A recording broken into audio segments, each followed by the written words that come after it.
Baik, Assalamualaikum warahmatullahi wabarakatuh. Selamat pagi anak-anak. Waalaikumsalam warahmatullahi wabarakatuh. Selamat pagi, Bu. Baik, bagaimana kabarnya hari ini? Semuanya sehat? Alhamdulillah sehat. Baik, alhamdulillah semuanya sehat. Jadi bisa mengikuti mata pelajaran PS hari ini. Sebelum itu silakan ketua kelas untuk memimpin doa. Baik, Bu. Sebelum memulai pelajaran pada hari ini, marilah kita berdoa dulu menurut kepercayaan masing-masing. Berdoa dimulai.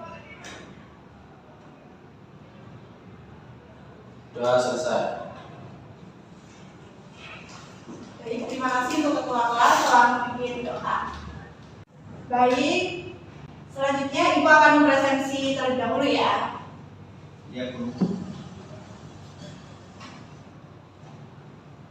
Yang pertama, Anindra Dwi hadir. Hadir, Bu. Kamila Rahma hadir. Hadir, Bu. Banyak Vicky Maulana hadir. Hadir. Lalu Adib Jalo hadir. Hadir, Bu. Baik, alhamdulillah semuanya masuk ya hari ini. Baik, selanjutnya hari ini kita akan membahas mengenai perubahan sosial budaya dan globalisasi. Baik, sebelum itu, apakah ada di sini yang sudah membaca mengenai materi globalisasi? Belum, Bu. Jadi misalnya seperti ini, Ibu punya contoh. Apakah kalian pernah membaca mengenai Indonesia itu mengimpor beras dari negara lain? Pernah, Bu, pernah dengar. Nah, Hal itu kenapa? Kok Indonesia mengimpor beras dari negara lain? kurang tahu, Bu. Nah, jadi Indonesia mengimpor beras dari negara lain dikarenakan pasokan beras yang ada di Indonesia itu terbatas. Kemudian negara lain yang pasokan berasnya melimpah, yang akan mengekspor beras tersebut ke Indonesia. Itu adalah salah satu contoh perubahan globalisasi. Baik, selanjutnya di sini kita akan membahas mengenai globalisasi. Sebelum itu, apakah ada yang mengerti artinya globalisasi? Saya, Bu. Baik, silakan. Globalisasi itu adalah suatu perubahan yang terjadi secara cepat. Baik, benar sekali. Nah, selanjutnya di sini ada pengertian dari globalisasi.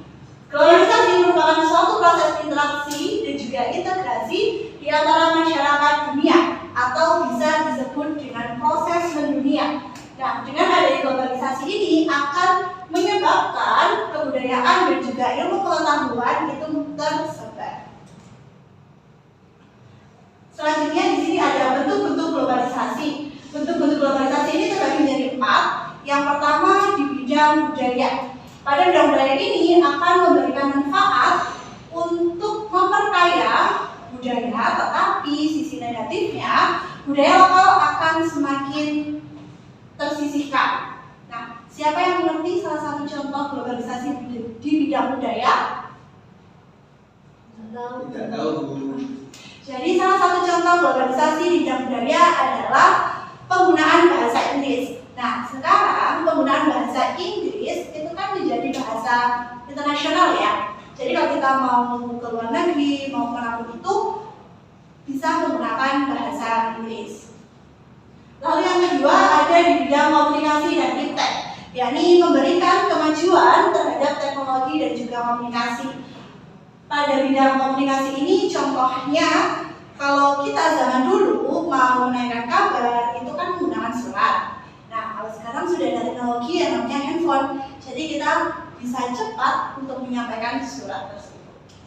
Kemudian yang ketiga ada pada bidang ekonomi, yakni memberikan keluasaan terhadap perdagangan internasional. Contohnya saja seperti ini. Kalian pasti pernah membeli barang-barang e-commerce, ya kan? Nah, kita membeli barang-barang e-commerce tentu tidak dari Indonesia saja, pasti pernah membeli di luar negeri. Nah, itu salah satu perubahan globalisasi di bidang ekonomi. Lalu yang keempat ada bidang transportasi, yakni memberikan kemudahan untuk manusia berpindah dari satu tempat ke tempat lainnya. Kalau kita zaman dahulu mau berpindah tempat harus jalan kaki, nah sekarang sudah ada transportasi umum ada kendaraan pribadi yang bisa menyebabkan banyaknya mobilitas yang terjadi. Baik, selanjutnya, apakah ada pertanyaan? Cukup, Bu. Cukup. Belum, Bu. Baik, selanjutnya kita akan mempelajari mengenai model pembelajaran debat. Baik anak-anak, pada hari ini kita akan mempelajari model pembelajaran debat. Sebelum itu, apakah dari anak-anak sudah tahu apa sih debat itu? Belum tahu. Oh, belum tahu ya. Jadi, biar Ibu jelaskan bahwa model pembelajaran debat ini merupakan suatu kegiatan adu argumentasi di mana terdapat dua belah pihak atau lebih antara perorangan atau kelompok dalam mendiskusikan suatu persoalan. Kemudian bisa dilihat di sini ada unsur-unsur debat. Yang pertama ada mosi. Mosi di sini merupakan topik dari suatu permasalahan yang akan didebatkan. Kemudian yang kedua ada tim pro atau afirmasi, di mana tim di sini itu setuju dengan topik yang akan diperdebatkan. Yang ketiga ada tim kontra atau oposisi, merupakan tim yang tidak setuju terhadap topik yang diperdebatkan. Kemudian ada tim netral, di mana tim ini nantinya akan memberikan dukungan atau sanggahan terhadap topik yang diperdebatkan. Kemudian yang kelima ada moderator, di mana moderator di sini akan memimpin jalannya perdebatan sekaligus akan menyampaikan posisi dari perdebatan. Dan yang terakhir ada penulis, di mana penulis akan menulis kesimpulan dari debat. Jadi debat di sini juga memiliki tujuan. Yang pertama, melatih mental dan keberanian mengemukakan pendapat. Jadi para siswa di sini diharapkan untuk memiliki rasa berani dalam mengemukakan pendapatnya di depan umum. Kemudian yang kedua, meningkatkan kemampuan untuk merespon permasalahan. Yang ketiga, melatih bersikap kritis. Dan yang terakhir, memantapkan pemahaman terhadap atau terkait konsep dan materi yang diperdebatkan. Baik, untuk yang selanjutnya Ibu akan menjelaskan langkah-langkah daripada model pembelajaran debat ini. Yang pertama, Ibu akan membagi satu kelas ini menjadi dua kelompok, di mana terdiri dari kelompok pro, kemudian yang selanjutnya terdiri dari kelompok kontra. Kemudian Ibu akan memberikan tugas membaca materi kepada masing-masing kelompok. Setelah membaca materi, nantinya moderator akan menunjuk salah satu anggota daripada tim pro untuk menyampaikan pendapatnya, kemudian diikuti oleh tim kontra untuk dapat menyanggah pernyataan daripada tim pro. Selanjutnya, di sela-sela kedua tim ini beradu argumentasi, moderator akan menuliskan ide-ide yang didapat dari argumen-argumen setiap kelompok. Dan yang terakhir, Ibu akan menyampaikan kesimpulan atas topik yang sedang diperdebatkan. Assalamualaikum warahmatullahi wabarakatuh. Waalaikumsalam warahmatullahi wabarakatuh. Perkenalkan, saya Lailatul Fauzia selaku moderator pada kesempatan kali ini. Sebelum itu, disilahkan kepada masing-masing tim untuk memperkenalkan anggota kelompoknya. Baik, dari tim pro di sini ada saya Vicky Maulana dan anggota saya. Kemudian dari tim kami, tim kontra, yaitu terdiri dari saya sendiri, Yakub Jeroji. Oke, sebelum masuk pada debat, izinkan saya untuk membacakan mosi atau topik yang akan diperdebatkan.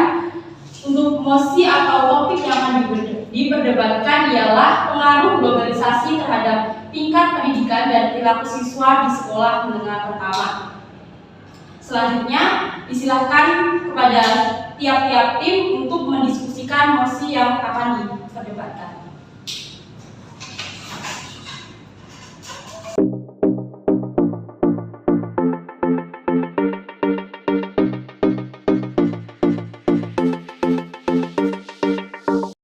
Baik, untuk sesi diskusi sudah selesai. Yang pertama, disilakan kepada tim pro untuk menyampaikan pendapatnya.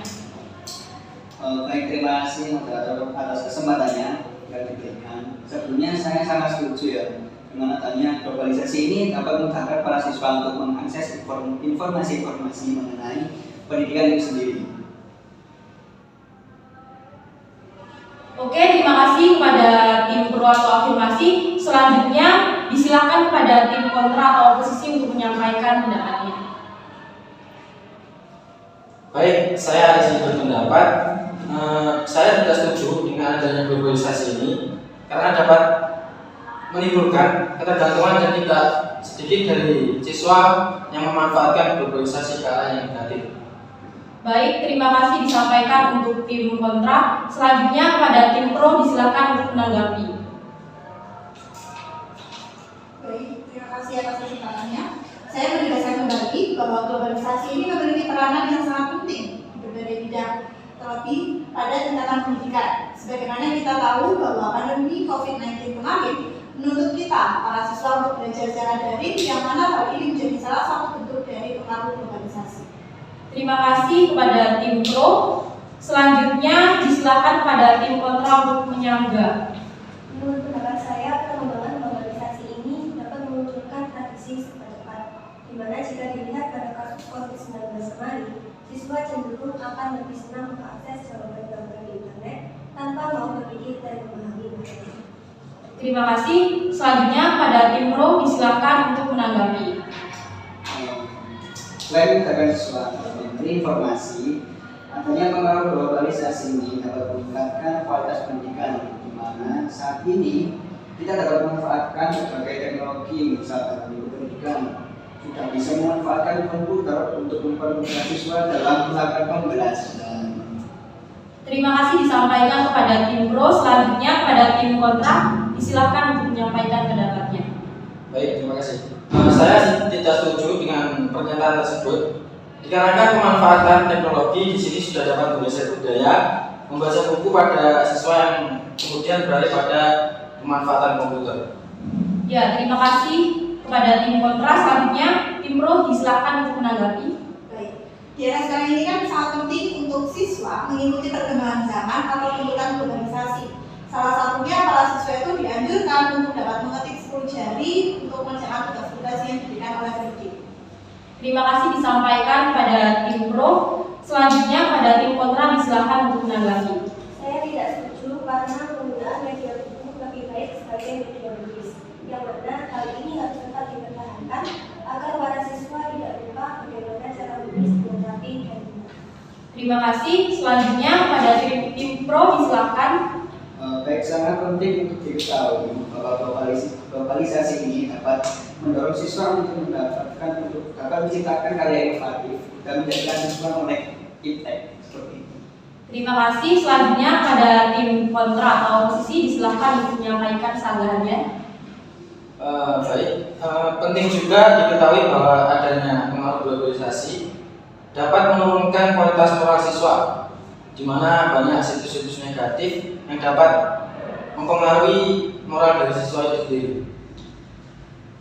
Disilakan kepada tim pro atau afirmasi untuk menyampaikan kesimpulannya pada debat kali ini. Baik, saya izin menyampaikan kesimpulan dari info hari ini. Kami tetap berpegang teguh pada pendapat kami bahwa globalisasi membawa banyak pengaruh positif, terutama pada bidang pendidikan, di mana adanya hal ini dapat memudahkan siswa untuk lebih kreatif dan mengembangkan kompetensinya. Terima kasih disampaikan kepada tim pro atau afirmasi. Selanjutnya kepada tim kontra atau oposisi disilakan untuk menyampaikan kesimpulannya. Baik, terima kasih atas kesempatannya. Saya juga tetap berpegang teguh pada pernyataan yang telah kami berikan, bahwa globalisasi ini berpengaruh pada tingkat rendahnya moral siswa serta malasnya siswa untuk dapat berpikir secara mandiri. Baik, itulah sesi debat pada kali ini. Sebelum saya tutup, izinkan saya untuk menyampaikan sedikit ringkasan karena sebagai tim netral saya tidak boleh memihak antara kedua tim.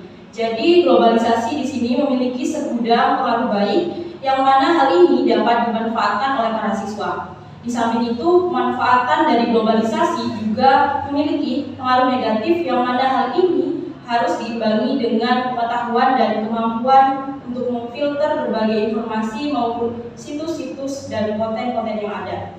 Itulah kegiatan debat pada kali ini. Apabila saya memiliki kesalahan, mohon untuk dimaafkan. Akhir kata, wassalamualaikum warahmatullahi wabarakatuh. Waalaikumsalam warahmatullahi wabarakatuh.